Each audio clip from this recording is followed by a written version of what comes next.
Saint Isaac the Syrian says, let yourself be persecuted, but do not persecute others. How do you see the relationship between let yourself be persecuted, but do not persecute?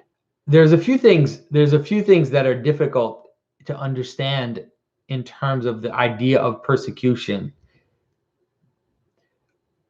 One is there is definitely a difference between you and, let's say, the body of the church or the body politic.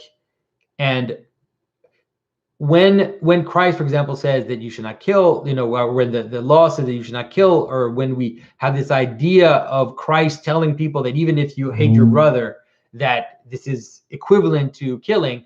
And when you have this idea as well that Christians should not persecute, I think that this is true. I think we have to always be careful when we try to scale that up.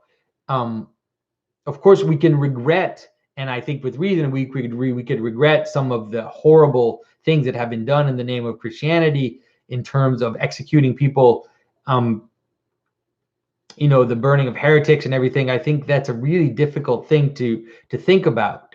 But we also need to understand that any group, and the church is included, has to have a mechanism to deal with, to eject, to remove from them those who are causing fragmentation within the group. And so, a state has to have a way to eliminate those that are causing chaos in their state, and also a church has to have a way to eliminate those who are causing chaos within the church.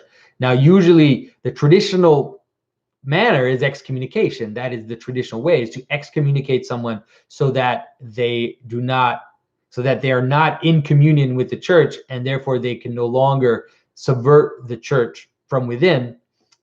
But that has often, when Christianity became more powerful, of course, then that has often slipped into aligning yourself with the state and creating other kinds of punishments. And so this has also involved the death penalty for heretics, and it's problematic. I don't totally know what to think about it. It's like, I don't totally know what to think about it. I do think it is problematic, and for sure, I think that as a person, as an individual, you should not attack or persecute others. There's a difference between someone who's in authority and just a person, and this is difficult for a lot of people to understand. Is that when you are in authority, you are not acting out of the passions. In theory, in practice, sometimes you can.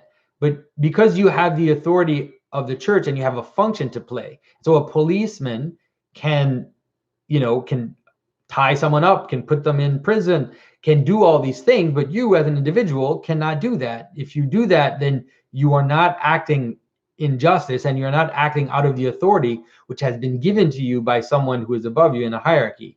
And the same goes for theology. There we have authoritative methods to deal with heretics within the church. And because of this kind of weird democratic culture, everybody somehow seems to feel like it is their role to be casting out heretics. It isn't our role. It's not my role. I'm not a priest. I'm not a bishop. I have not received authority from above to act as a police officer in the church. And so I try not to, at least. I'm sure that I've slipped at some times, but I try not to.